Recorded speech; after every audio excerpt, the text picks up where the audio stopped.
Hello and welcome again to a new video guide. My name is Alex and together with our team at Legit Check by CH, we'll present you today the video guide on the Rolex Daytona, real versus fake.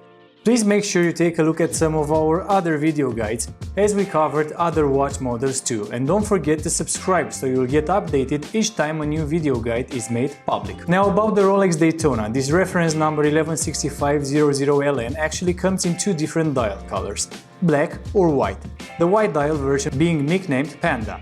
In this video guide we will have both the genuine and the stop replica available with the black dial, and we are going to show the differences between the two watches so you will not get scammed. The two watches are not brand new, but they will perfectly assist us with today's guide. Keep in mind that this watch was designed for racing enthusiasts, so some specific functions and designs are present on this watch model. The written guide for the Rolex Daytona is available for free on our website, where you can also get your watch authenticated. More about this service can be found under the authentication service link on our website.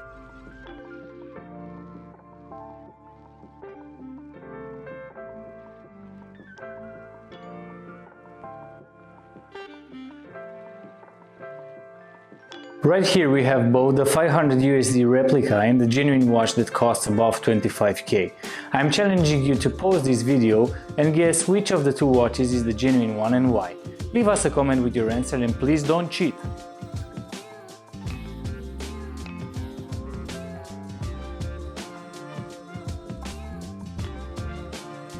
Now let me give you a quick rundown on today's video guide. For the first step, we are going to check the chronograph function. We are actually going to make sure that the chronograph function is really working and the subdials are not frozen. Second step, we are going to closely inspect the bezel. I'm going to show you how the authentic elements look like and what are the differences between those and the elements found on the replicas. Step 3. Together, we will take a very close look at the dial. We will analyze all its elements and designs.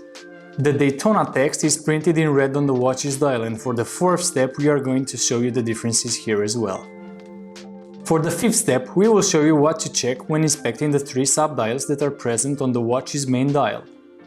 A consistent tell when it comes to Rolex replicas are the solid endings. For step number 6 we are going to inspect those that are present on the Daytona model and show you the differences between the authentic watch and its replicas. Step number 7 is about the watch's bracelet and clasp. Again, we are going to take a close look at those and highlight the differences. Eighth step is about the cannon pinions, those that are to be found on the center of the subdials at the base of their hands. Differences are to be seen here as well, and we are going to point them out for you. For the last step on our Rolex Daytona 116500 guide, we are going to check the watch's weight as well as the thickness of the case. We will let you know the differences you can spot here. Step number 1, the chronograph function. The Rolex Daytona is a chronograph watch, meaning that it has a chronograph function available. I will not get into details and I will not explain the chronograph function this time, as you can read more about it over the internet. However, what I want to let you know is that the two push buttons located next to the watch's crown start the large seconds hand, stop it and reset it by getting it positioned at 12 o'clock. If the large seconds hand doesn't move at all, you are looking at the replica watch. It is a known fact that some replicas only use the small seconds hand while the large one is frozen and strictly decorative. Furthermore, after you start the chronograph function and 60 seconds pass, the hands on the subdials at 3 and 9 o'clock should move their position. If this doesn't happen, then the chronograph function is not working, is unavailable, and you are definitely looking at the replica watch. Step 2. Bezel, tachymeter for measuring speed. The bezel on the Rolex Daytona has been designed to assist you in measuring speed. Again, we will not analyze the function itself, but the design and different flows that you can find on the watch. By taking a look at a close-up picture of the bezel and its elements, you can certainly notice the differences when it comes to the quality and the depth of the engravings. Furthermore, as you can see, differences on the colors and shades are also visible. Another very important aspect is that the genuine watch can rarely have fading colors on its bezel, while the second-hand replicas can have such an error. Have a close look at the bezel elements and make sure everything is flawless. Dial details. Now the dial on the Rolex Daytona is a pretty crowded dial. Besides the 3 sub-dials, it also has the text written below the 12 o'clock hour marker, below the crown and the Rolex text. Again, all this text printed on the genuine watch will always be of high quality. However, when turning to the replica items, compromises can be found in different areas when inspecting the font weight, size of the text and design. You can see for yourself in the pictures available on the screen. If you are trying to authenticate a Rolex Daytona yourself, feel confident to get back at any time to the pictures in this video guide or the pictures available in our written guide.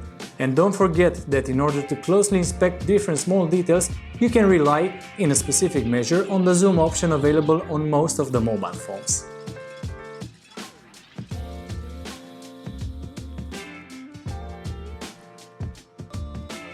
Step number 4. The red Daytona text. The Rolex Daytona has its model name, Daytona, printed on the dial just above the sub-dial at 6 o'clock. It is printed using a specific color, font and size which cannot be perfectly replicated.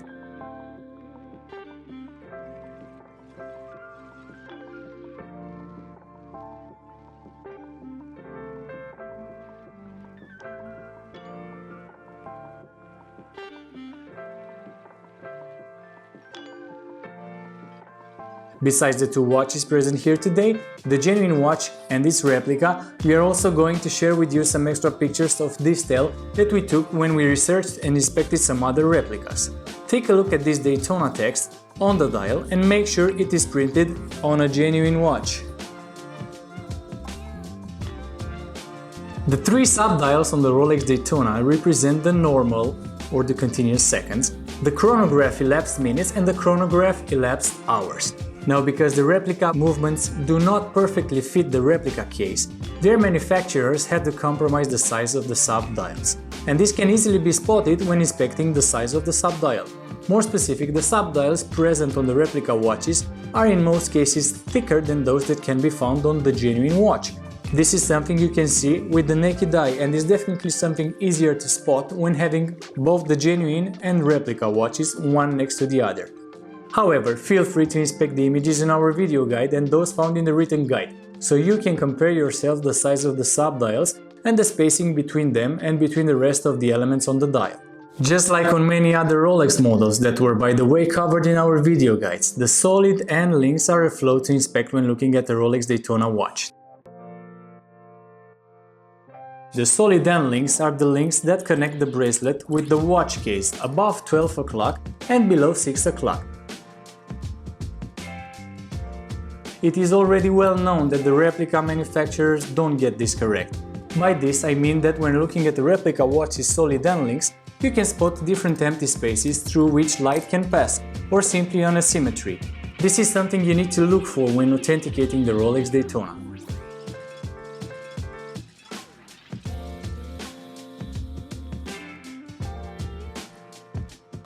Even for the watch's bracelet and clasp, Rolex makes no compromises with their genuine amazing item.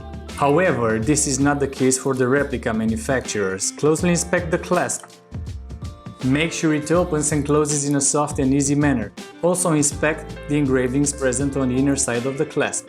Any inconsistency can be a sign that you are holding a replica watch in your hand.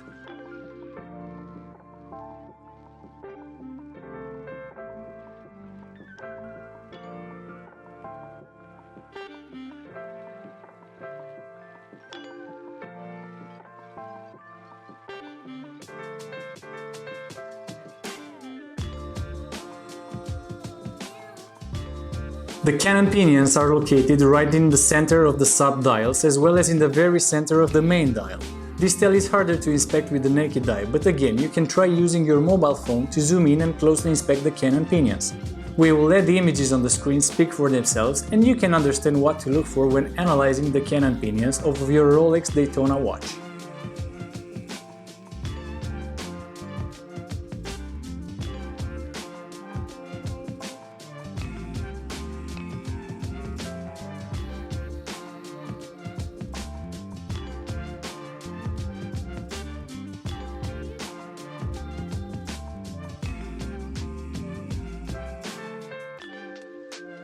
Officially, the Rolex Daytona watch weighs 138 grams, including its full-size bracelet. Of course, differences when it comes to the weight can be found on the genuine watch too, depending on the number of links removed from the original full-size bracelet or even from the number of polishing processes applied to the bracelet. If you get the chance to check the watch's weight, do it and make sure it is within an acceptable range of 138 grams minus a maximum of 15%.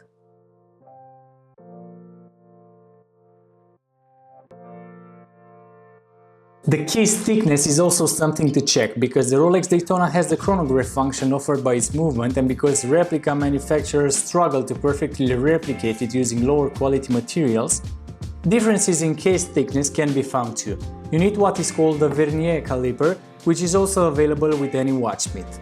Use it to measure the case thickness and make sure no big differences are to be noticed. The genuine watch has 12.4 mm and an acceptable margin of error is maximum plus minus 3%.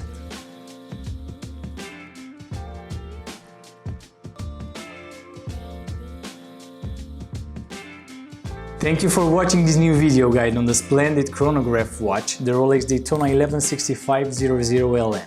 I hope you enjoyed watching our video guide and all this content was found useful and relatively easy to apply for yourself.